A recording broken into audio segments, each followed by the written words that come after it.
Good afternoon, everybody.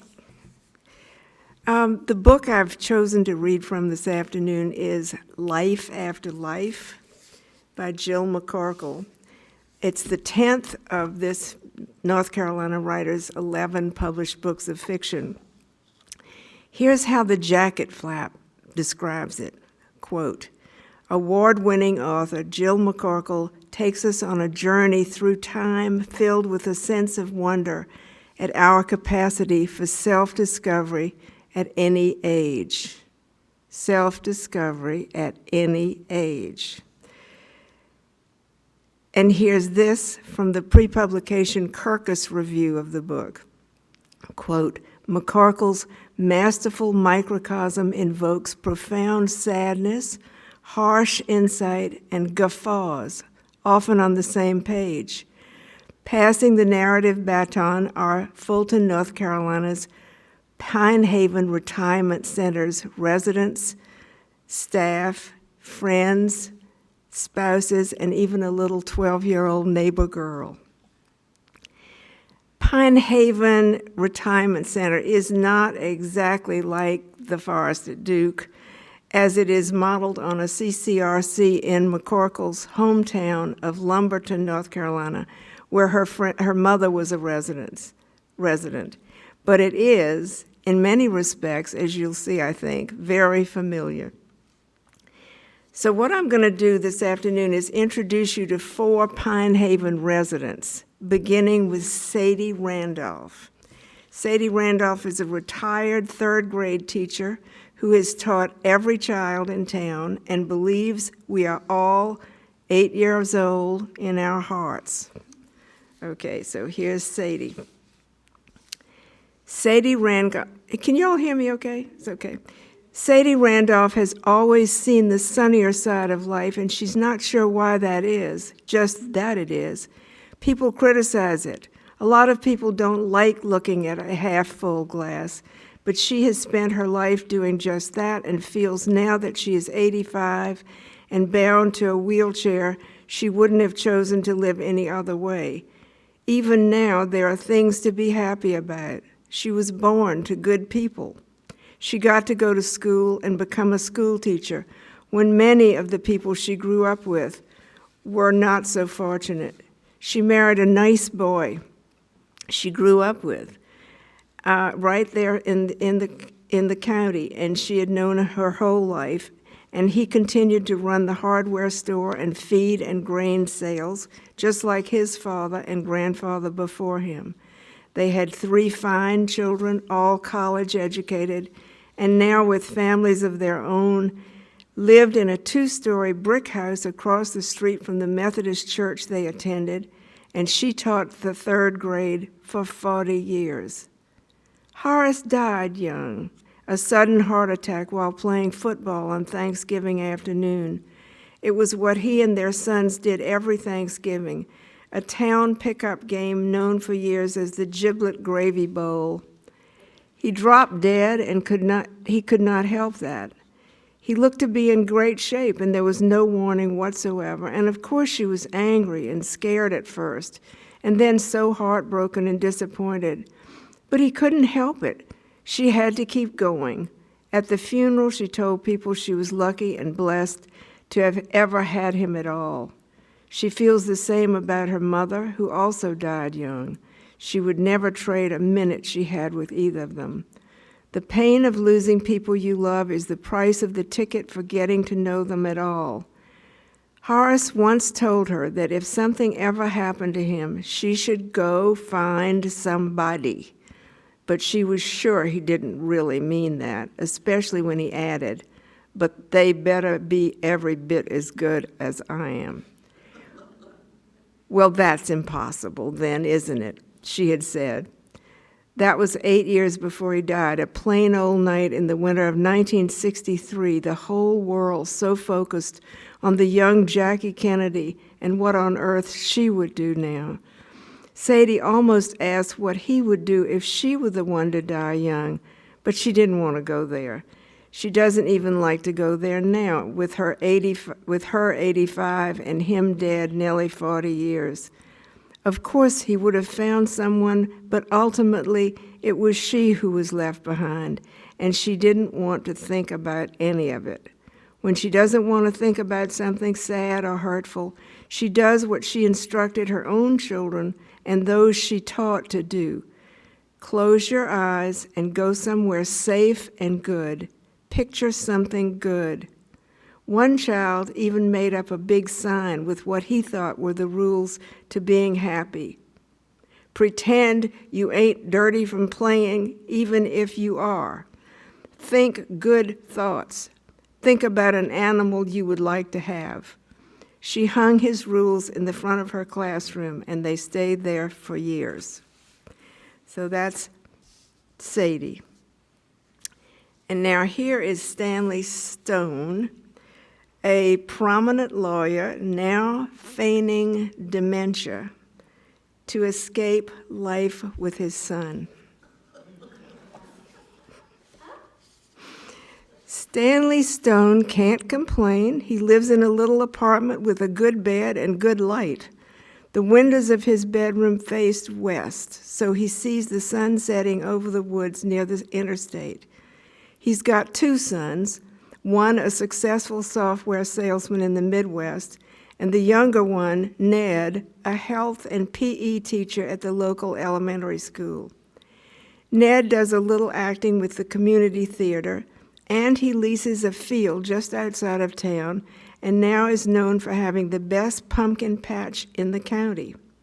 And it's good that he is finally known as the best in something, because that is a long time coming. He was a kid who was always in trouble, but had finally graduated and seemed to have gotten it all together. Once upon a time, he had a nice, smart wife and was the assistant principal of a high school over in South Carolina. And then the next thing they knew, she left him, and he had to pay her a lot of money, got a DUI, and on and on and on, everything in his life falling apart like a house made of limp, worthless cards. He also slept in Stanley's bed for 3 weeks after Martha died. And even though Stanley protested and cursed and said some pretty awful things, he found that hearing Ned's breath those nights was maybe the greatest comfort he has ever known. Stanley couldn't sleep with the emptiness, the cool sheets, the way the clock face wasn't blocked by her silhouette and glared out at him with its old glowing green face. He could not sleep with all the thoughts of all he had not done in their life together. Not only did Ned stay, carefully turning off the lamp by the chair where Martha always read, and then climbing in when he thought Stanley was already asleep, but he never told, never mentioned it, not even these times recently when Stanley has been hard on him, and once again said harsh and judgmental things he doesn't really mean to say, an old habit that is dying hard. He and Martha had not planned what they would do in their old age. Like everything else, he had assumed they would deal with it when they got to it, muddle on through. There was plenty of money, he had made sure of that. And somehow he had always assumed she would be the one left to deal with everything. The day she died, that awful day he had to sit there and tell her it was okay to die, he knew he had to figure out and execute his own plan immediately. He didn't want to wait until he got sick and slapped into an old folks' home somewhere. It would be like Pete to just come and get him and check him into some really nice spot near him and then drop in by once a month.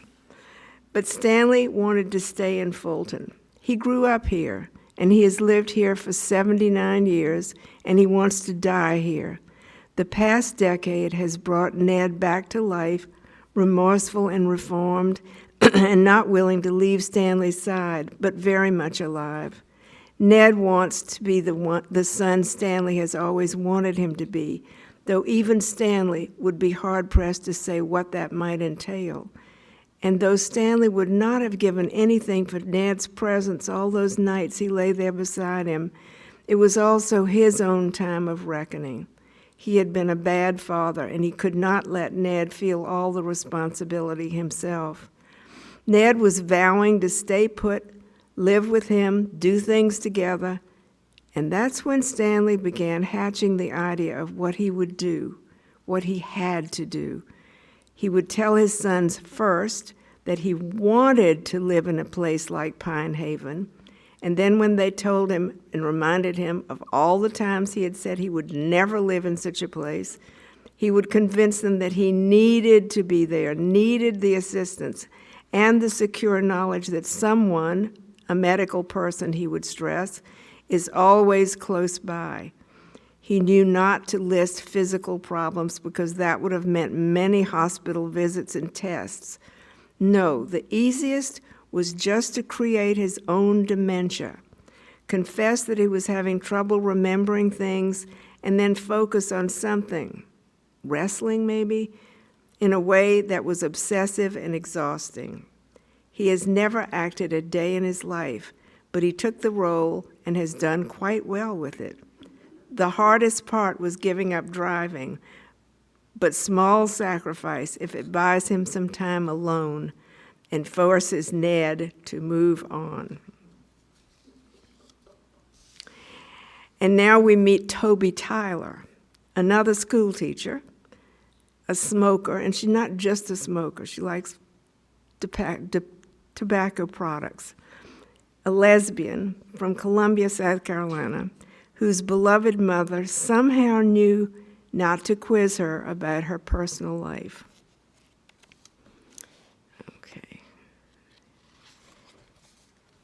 Toby Tyler came to Pine Haven because she didn't have anywhere better to go.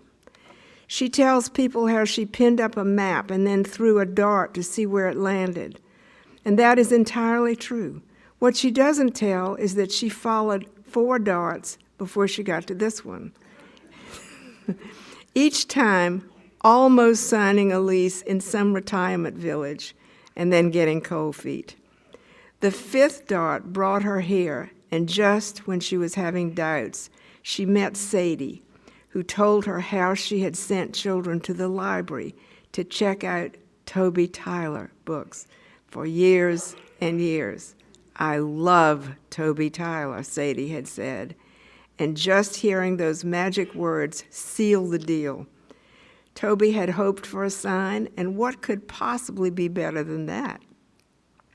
Not to mention that the cigarette prices out there along I-95 were the cheapest she had seen in a while.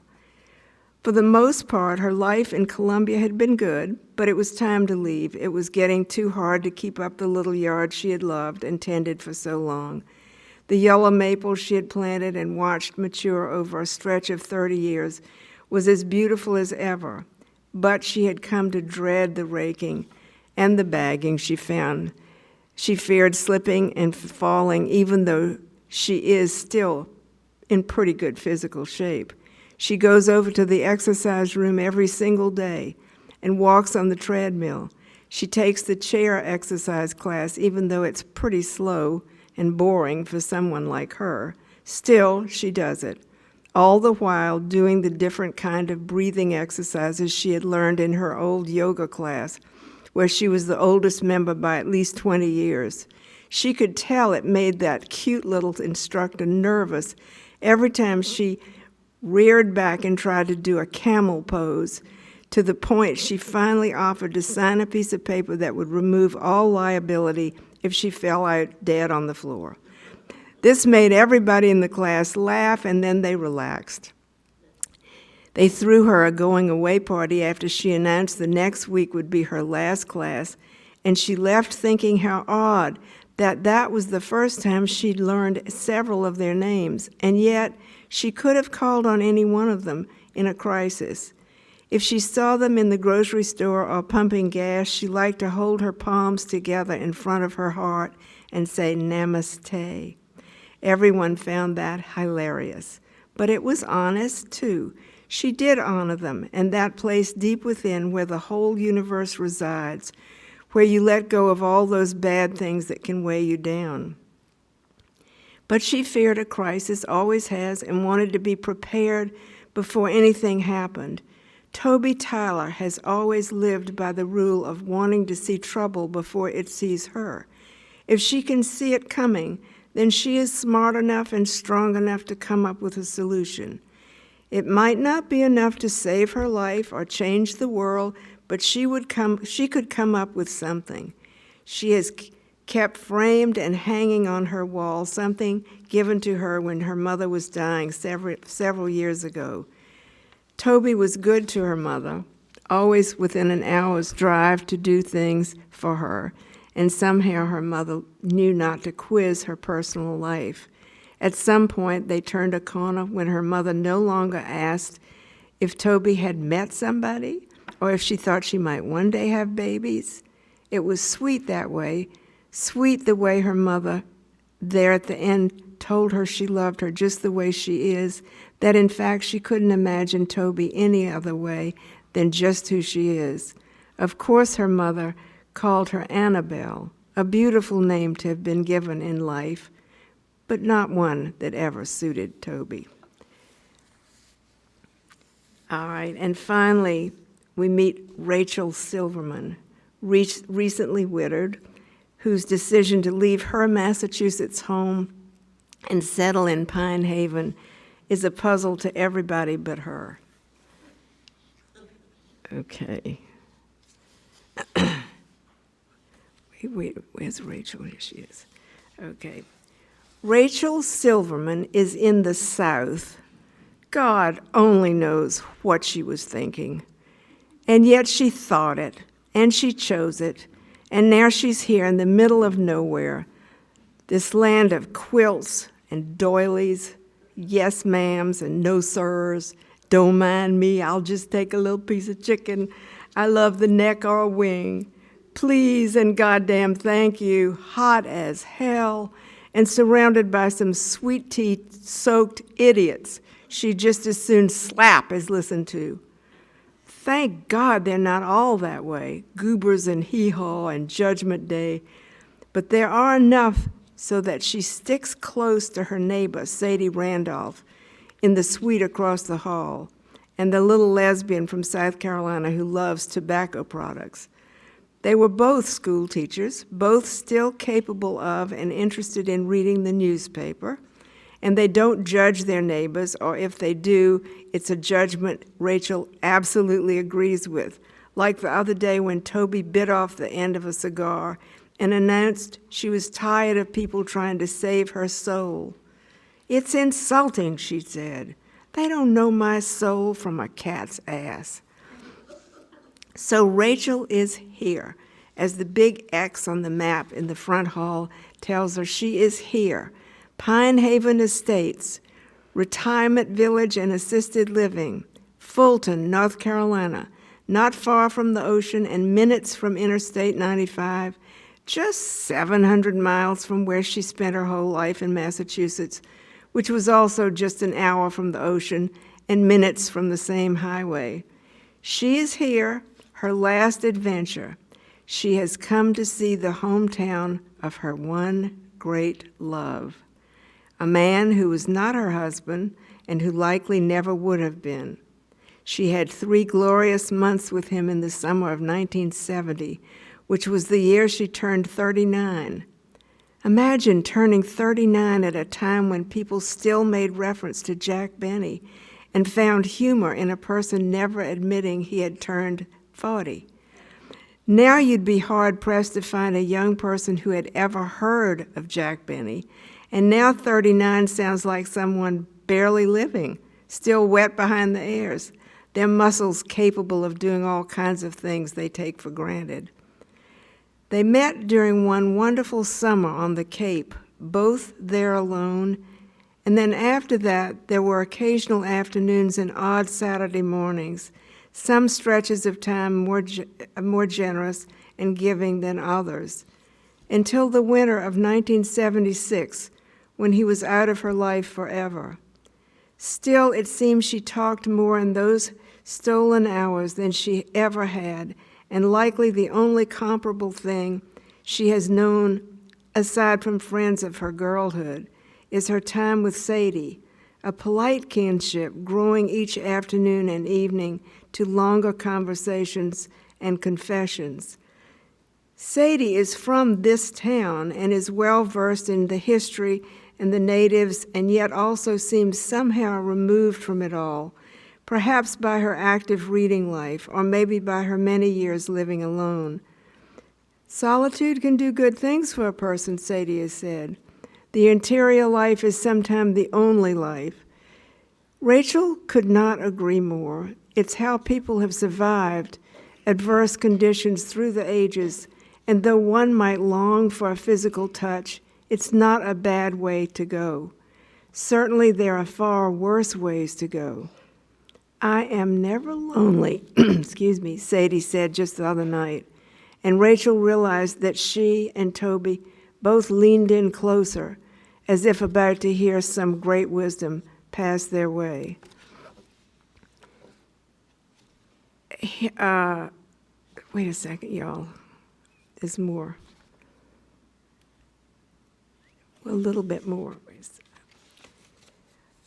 But now life is simple. Now life is about coffee in the morning. Life is about meals and books and memories and the occasional silly television show she doesn't enjoy that much and yet finds herself drawn to all the same. She does not give a damn about who can dance and who can't, and she doesn't recognize a soul they say is a celebrity, except, of course, Cloris Leachman, whom Rachel saw in South Pacific on Broadway in 1954. Sometimes there's a good movie showing or some interesting musicians passing through. Sometimes she joins a bridge game or conversation, or has that young woman with all the tattoos and piercings give her a pedicure and a foot massage. She was never a pedicure type of woman, so resisting what she felt it represented in her own young womanhood, a type of woman who was not an intellectual and not a part of the workforce. And Rachel was definitely a part of the workforce. She was quite simply a force. People in the firm called her the shark. So you can see why the New York Times Book Review has called Jill McCorkle, quote, a poet of everyday life. As the Washington Post put it, the people of Pine Haven find solace in all kinds of unexpected places as they refuse to go gentle into that good night. End of quote. There are in this novel just as many exquisitely characterized staff members of Pine Haven here as well. Life after life conjures up an entire community that kind of reminds us that grace and magic can appear when we least expect them. Thanks. Thank you.